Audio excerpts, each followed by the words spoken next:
Está todo bien, estamos en la radio de las madres, ni más ni menos, y la vida te da sorpresas, pero también te da gustos, y yo tuve la posibilidad de conocer a alguien que leía, que para mí era sus textos, ¡hey! Era sus textos, y entonces no conocía a la persona, y tuve la posibilidad de conocer a Ezequiel Fernández Mursi, nos hicimos amigotes, y hoy tenemos el orgullo de compartir con él un rato.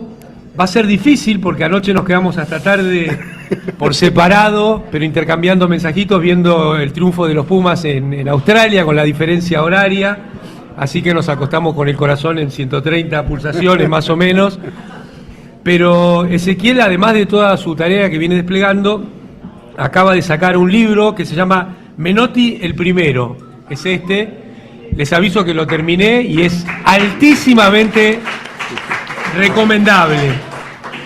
Así que vamos a centrar, si te parece, Ezequiel, la charla en el libro más que en lo que vos quieras. Que en otras cosas. Bueno, arranquemos por el libro porque a mí, la verdad que me gustó mucho. Por ahí también es por una cuestión etaria, ¿no? Que atraviesa épocas de la vida. Yo lo primero, es un libro que aparenta ser una biografía, ¿no? Sí. Ahora, leyéndolo, está muy imbricado hermosamente con todo lo que pasó en esa época, que al mismo tiempo empezaba la dictadura militar y empezaba la selección tal cual la conocemos hoy, porque la selección era otra cosa, organizacionalmente digo, hasta ese momento. Yo digo, ¿es una biografía o es un libro de historia? ¿Qué es? Yo creo mucho que el deporte, sobre todo en este país y sobre todo el fútbol, forma parte de la historia nuestra. Es como que cualquiera que quiera explicar la historia, no se cuenta la dictadura sin el Mundial 78. Es imposible. Eso aparece hacerlo. clarito acá. O sea, no se cuenta cuestiones populares sin el Diego. Son imposibles de omitir. Y sucede que Menotti fue el técnico más politizado que tuvo la historia de nuestro fútbol, un hombre con ideas de izquierda y que le toca dirigir a la selección en la peor de las dictaduras. Y bueno, cuando muere Menotti, hace más de un año, en mayo del año pasado, me ofrecen hacer el libro. Había que tenerlo listo más o menos en 6 meses. Yo primero dije, no, ni loco, no puedo hacer esto. Después me di cuenta que el libro en realidad lo estoy escribiendo hace 50 años, porque el Mundial 78 fue mi primer Mundial, yo tenía 20 años y era periodista ya de la agencia Noticias Argentinas, y no tenía la cabeza para entender lo que estaba pasando. No venía de un hogar con formación política, una clase media, y no entendía que pasaba algo raro. Primero, claro, una dictadura, en 20 años era la 4ª dictadura, con lo cual una dictadura para la Argentina no era algo atípico. Toda la región con dictadura, Chile dictadura, Uruguay dictadura, Paraguay dictadura, o sea, entonces no era tan anómalo una dictadura, lamentablemente, en la Casa Rosada. Cuando se produce el golpe, Menotti está en Polonia. Argentina va a jugar un partido amistoso, 24 de marzo del 76, y uno de los mayores propagandistas de la dictadura a nivel periodístico, que era un fenómeno de comunicación popular, pero como amaba al periodismo como una forma de difusión del poder, y ese era el gordo José María Muñoz. Claro. Y el gordo José María Muñoz es el que le avisa a Menotti, hay un golpe de Estado en Argentina. 24 de marzo de 76 en Polonia. Y el gordo Muñoz venía de Auschwitz. Habían hecho los periodistas una visita en Auschwitz, el peor horror de los campos de concentración del nazismo, que quedaba a 40 minutos de donde estaba la selección concentrada. El tipo que venía de Auschwitz le está avisando a Menotti que se viene el horror en Argentina, lo estoy metafóricamente y no metafóricamente diciendo, y Menotti concentrado en el fútbol. Y yo digo, ¿cómo este tipo de izquierda dijo, uy, ¿qué hago ahora? Mi planteo por el libro era ese, era como, si se quiere, yo partía de ese prejuicio. Cómo la cabeza de Menotti funcionó en ese momento. Yo ya había hablado con Menotti varias veces, el tema le molestaba a Menotti. Sí. Y lo que me encontré es que era un prejuicio mío, porque Menotti, por muy politizada que fuera su cabeza, Menotti creció en un hogar peronista, en Rosario, en un barrio acomodado de Rosario, Fisherton, y queda huérfano de padre a los 16 años, y lo rescatan, digo, pues hijo único que estaba perdido con la muerte de su padre, unos vecinos ferroviarios del Partido Comunista. Y lo cuadran al flaco. El flaco andaba perdido, quería dejar la escuela, etcétera, y lo cuadran, lo formatean otra vez, no, volvió a la escuela, retomaba la vida sigue, etcétera, etcétera. Y bueno, el Menotti se va formateando ahí. Entonces un tipo que creció con lo que era el peronismo, crece después desde la izquierda, llega a la selección con un discurso del fútbol, el fútbol entendido como un compromiso social de los argentinos, cultural, popular. No tenía un discurso de fútbol bonito, 4-3-3, 4-2-4, no hablaba solo de cómo jugar al fútbol, sino hablaba del fútbol como fenómeno cultural de los argentinos. Y no había un técnico con ese discurso. Una vez un español escribió así como que en un mundo de peluqueros, en los años 70, estoy diciendo, en un mundo de peluqueros Menotti era un filósofo, decía, ¿no? Porque claro, tenía un discurso inusual para el entrenador de fútbol. Bueno, en este discurso inusual, una cosa que me parece que todo el tiempo queda dando vueltas en cómo lo escribís, es que Menotti tenía como un foco en lo autóctono. Es decir, vamos a hacer un fútbol desde lo popular en Argentina, porque estaba el tema de copiar lo europeo. Sí. Argentina venía de fracasos futbolísticos y él agarra este desafío, pero imponiendo esta idea de que no voy a copiar lo que hacen en Europa, que parecía que era lo único que se podía hacer en ese momento. Sí, a ver, Argentina venía de perder el Mundial 74 en segunda rueda, la había aplastado Holanda 4-0, y venía de ni siquiera clasificarse para el Mundial de México 70. Hoy es impensable eso, pero ni se había clasificado para jugar un Mundial. Menotti es campeón con Huracán en el 73, año políticamente intenso. ¿El único club de primera que él dirigió antes de la selección? Sí.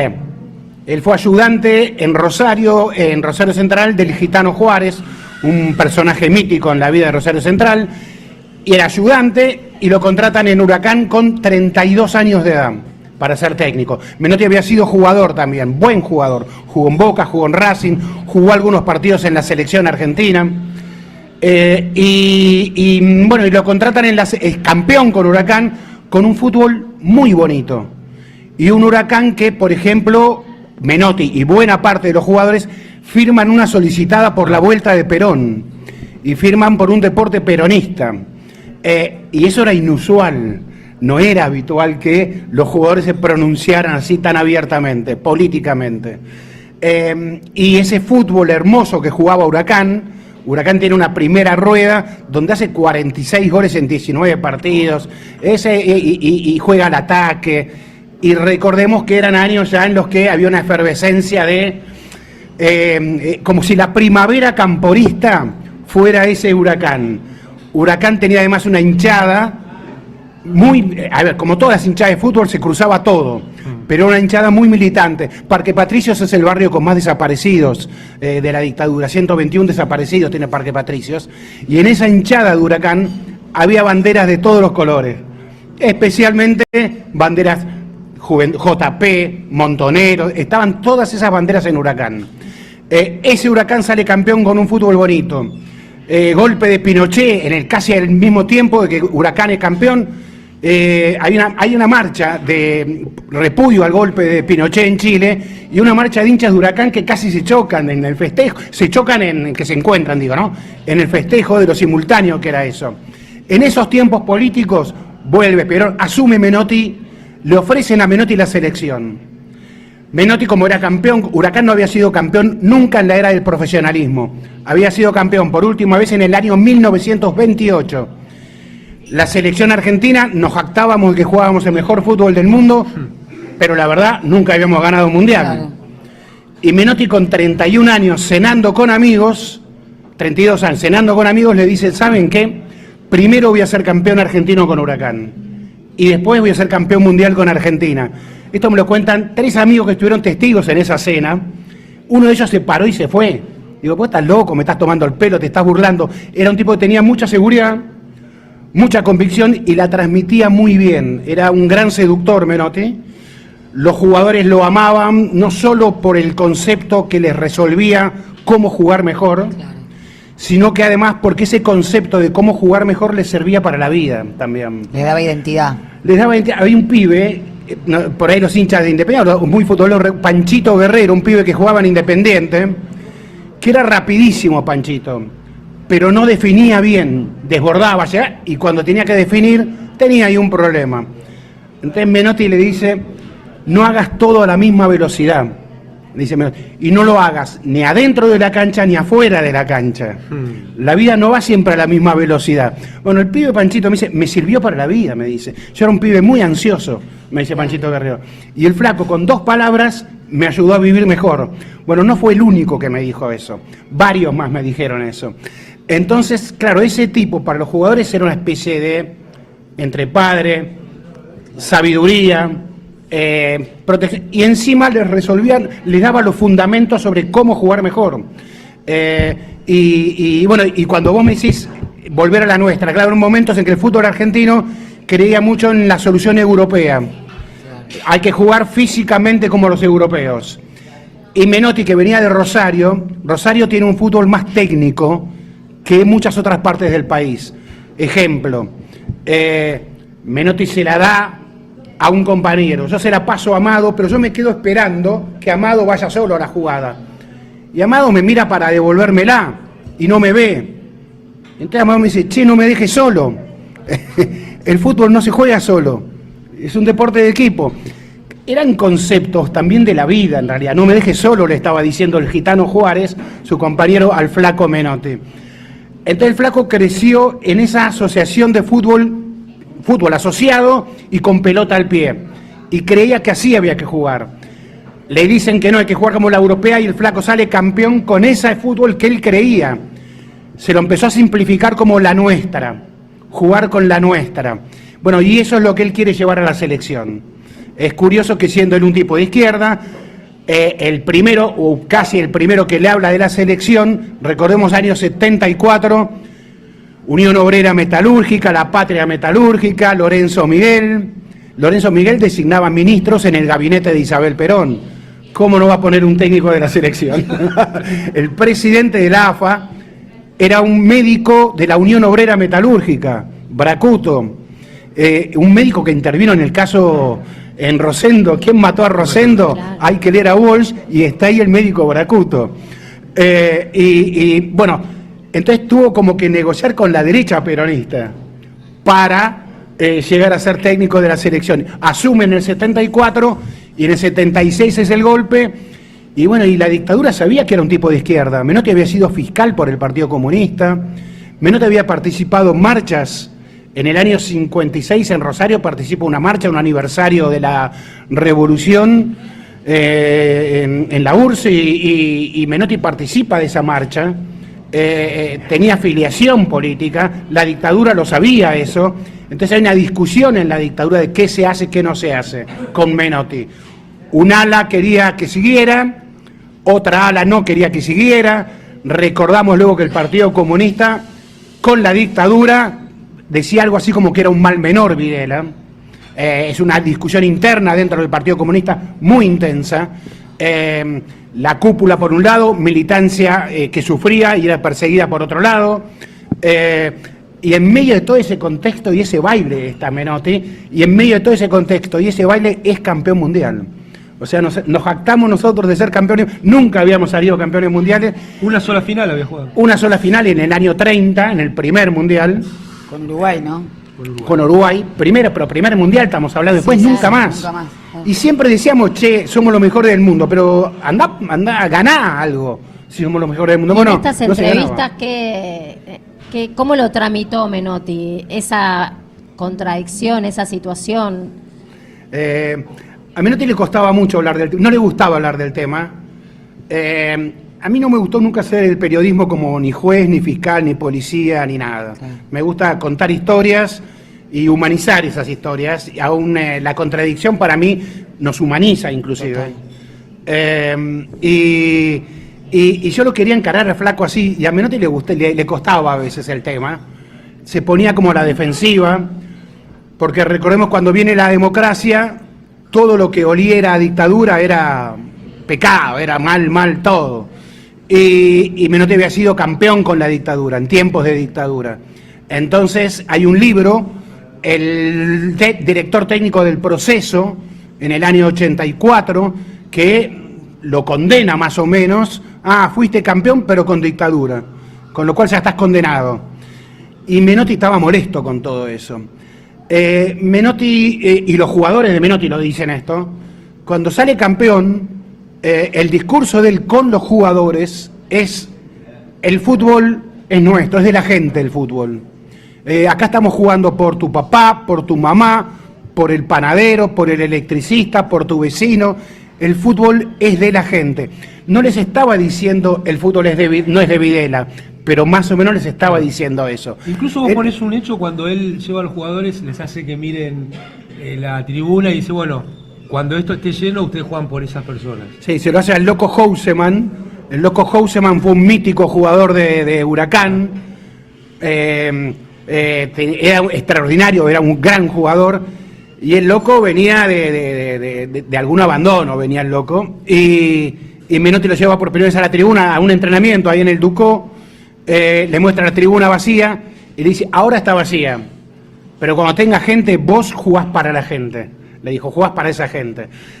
Menotti tenía, como nadie, clarísimo que el fútbol le pertenece a la gente, es de la gente. Y en su búsqueda estética, él creía que el fútbol era una expresión artística. A su vez, él decía, el fútbol es un deporte colectivo. Y hay que jugar colectivamente. Es decir, si Amado llegó tarde a cerrar, Ezequiel llega a vos. Tenés que cubrirlo, Amado. Jugamos 11 y jugamos 11 juntos. Entonces, en esa transmisión de obligaciones colectivas que tenía, y esa búsqueda estética, a veces el fútbol de Menotti funcionaba, a veces no funcionaba. Porque aparte hay un rival, es fútbol. Se puede perder, se puede ganar. Pero lo que no abandonaba Menotti era la búsqueda de ese fútbol. El cómo, sí. Sí. Y da mucho, atraviesa también todo el libro esta idea de qué hace uno con esas contradicciones, ¿no? Me parece que ahí permanentemente estás elaborando una pregunta y algunos ribetes de respuesta, porque Menotti también se tuvo que sentar con López Rega para revalidar, para empezar su lugar en la selección, pero le pasó en otras etapas de su vida. Y yo pensaba qué importante eso para pensar la política hoy, ¿no? Que Argentina no tiene una dictadura, pero tiene algo que se le parece mucho, y hay millones de hermanas y hermanos que la están pasando muy, muy mal, y cada una de nosotras y nosotros tenemos que llevar nuestra vida. ¿Cómo convive el horror con los sueños, la alegría, con la desesperanza? Parece que esa pregunta está. Y a ver, si pensamos nada más que en el Mundial 78, y pensamos en la ESMA, ¿no? Y pensamos en el estadio de River, separados ambos a 500, 700 metros. En un lugar se celebraban goles, en otro lugar se torturaba a la gente. Y eran simultáneas. Yo me acuerdo que cuando, como dije, tenía 20 años cuando fue el Mundial, trabajé como un cronista 4 de Copas, que era en la agencia Noticias Argentinas. Cuando me voy a España para el Mundial siguiente, y ya vuelvo decidido hay que investigar mejor el Mundial 78, hay que contarlo mejor. Me acuerdo que hacemos una nota, la primera que hice fue una investigación en, no sé, agosto del 82, la dictadura, había sido ya la guerra de Malvinas, la dictadura ya iniciaba un ocaso, se podían decir más cosas, y en la agencia DIN, donde trabajaba en ese momento, ya era jefe de deporte, no eran 4 de Copas, entonces hice una investigación y salió en la tapa de los diarios. Me llaman de Radio Continental para hacer esa misma investigación en la radio. Y yo dije, no, pero los números, la primera investigación fue económica. Y esta dije, no, ahora la vamos a hacer social. Ahora vamos a ir con la gente que estaba en las cárceles, que pasó el Mundial en la cárcel, que pasó el Mundial con sus familiares desaparecidos. ¿Cómo vivieron el Mundial ellos? Son futboleros, ¿cómo lo vivieron ellos el Mundial? Y me pasaron cosas muy curiosas que me ayudaban a mí mismo, porque la contradicción también era mía. Claro. A ver, yo viajé a España en plena guerra de Malvinas. Claro. Estaba el país en guerra y yo estaba viajando a un mundial.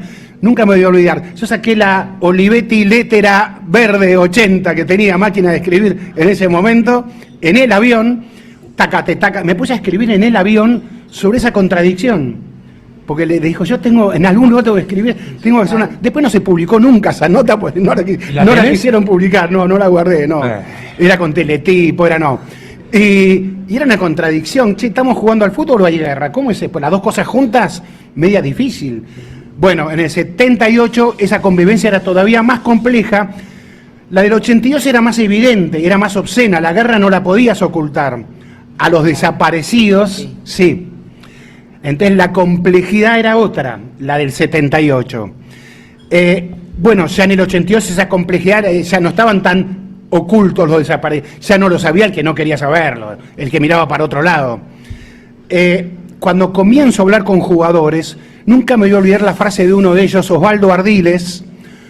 Ardiles era el único universitario que tenía el campeón mundial de 78, familia conservadora, en Córdoba, y Ardiles cuando lo transfieren a Inglaterra, claro, comienza a leer prensa de otros países y se daba cuenta de todo lo que omitía por miedo, por autocensura y por complicidad, todo lo que omitía la prensa argentina.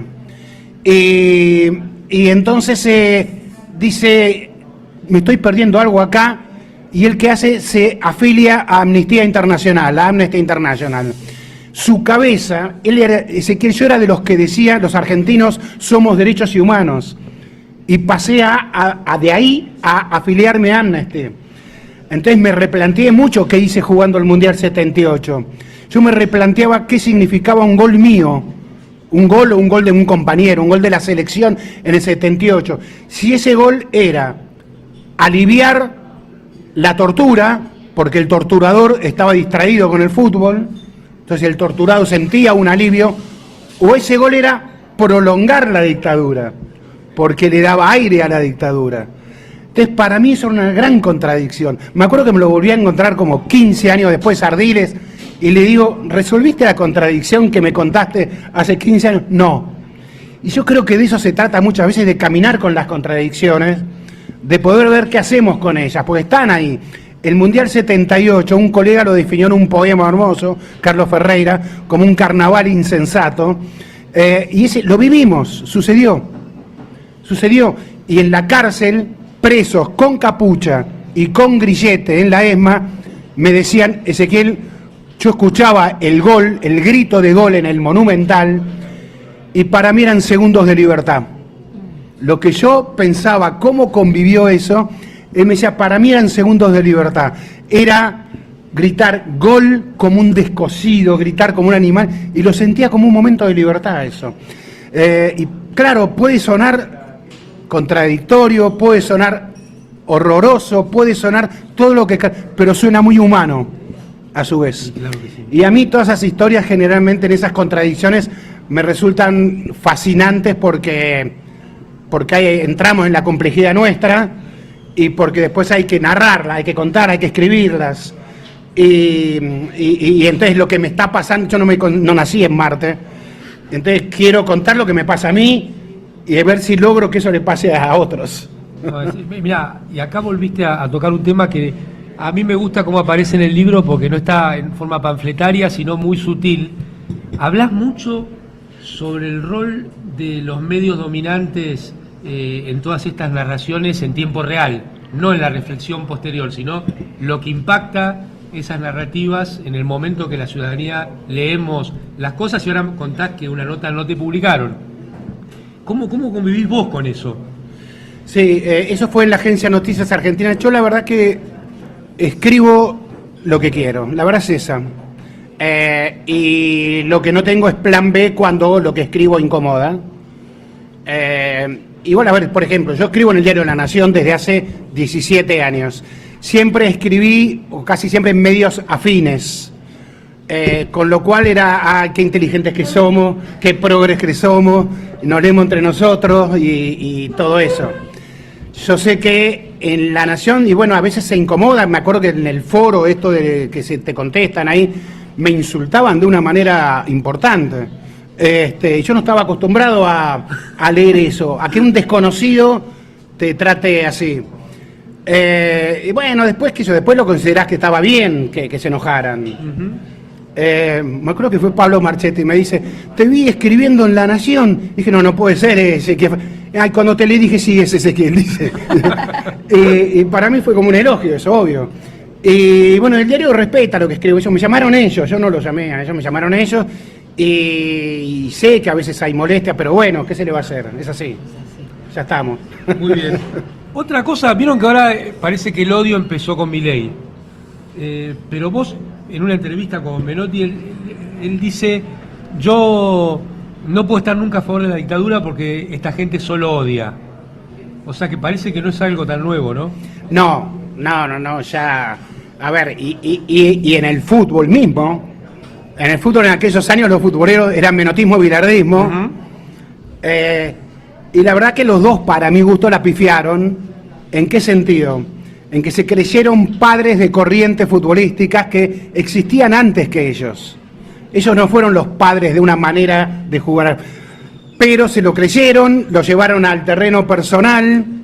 Entonces empezaron con que a mí me gusta Serrat y a vos te gustan los Guaguancó, que vos sos Rabanito, rojo por fuera, blanco por dentro. Y empezaron con una serie de, la verdad, de chiquilinadas. Y lo único bueno, yo creo que el debate fue estúpido, para mí fue infantil, esencialmente fue infantil, no eran personas adultas, pero, como en el momento también se hablaba de fútbol, creo que formó la cabeza de muchos técnicos, gente que ama el fútbol, y que a partir de ese debate dijo, che, ¿cómo se gana mejor? ¿Cómo se juega mejor? Pues estos tipos te obligaban, línea de 3, línea de 4, marco en zona, marco en nombre.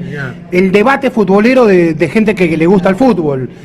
Y eso formó a muchos técnicos, y no fue casual que en el último Mundial de Qatar, y en el anterior de Rusia, y en la última eliminatoria de Sudamericana, el país que aportó mayor cantidad de entrenadores fue Argentina. Claro.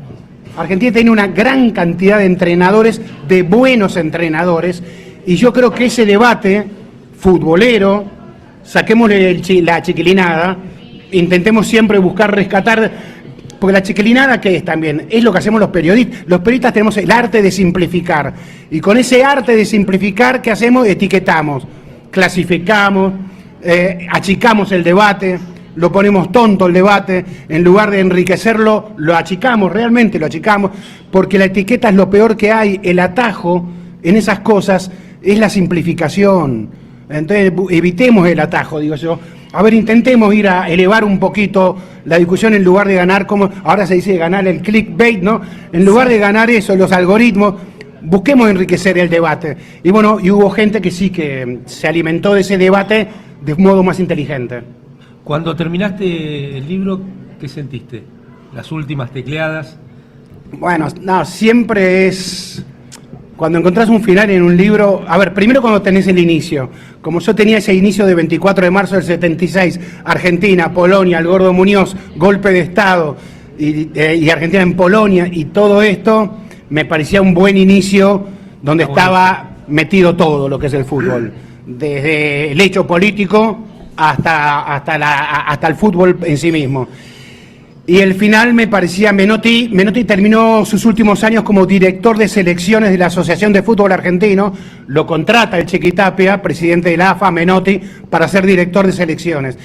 Y Menotti en un momento le dice a Tapia, ¿vos creés en Scaloni? ¿Es tu técnico? Sí. Entonces basta de interinato, le dice Menotti, le dice, confirmalo, que no sea más interino.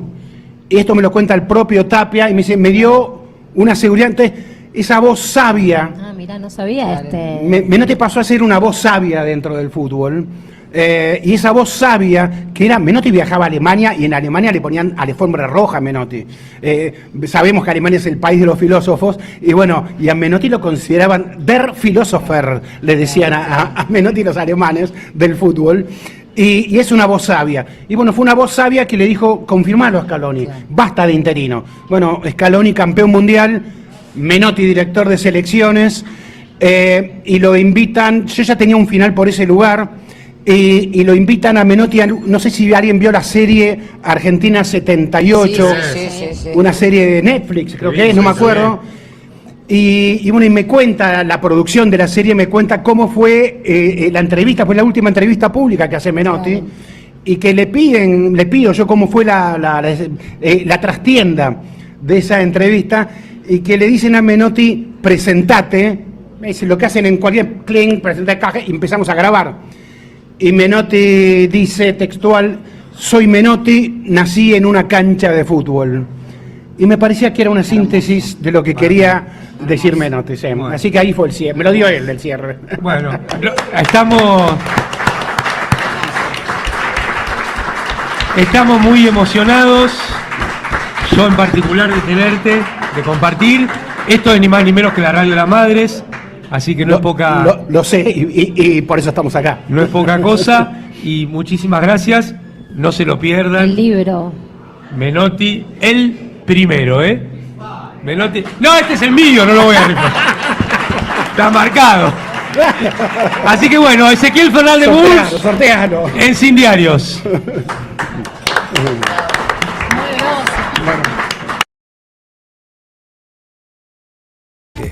Sin Diarios, sábados de 9 a 11, AM 530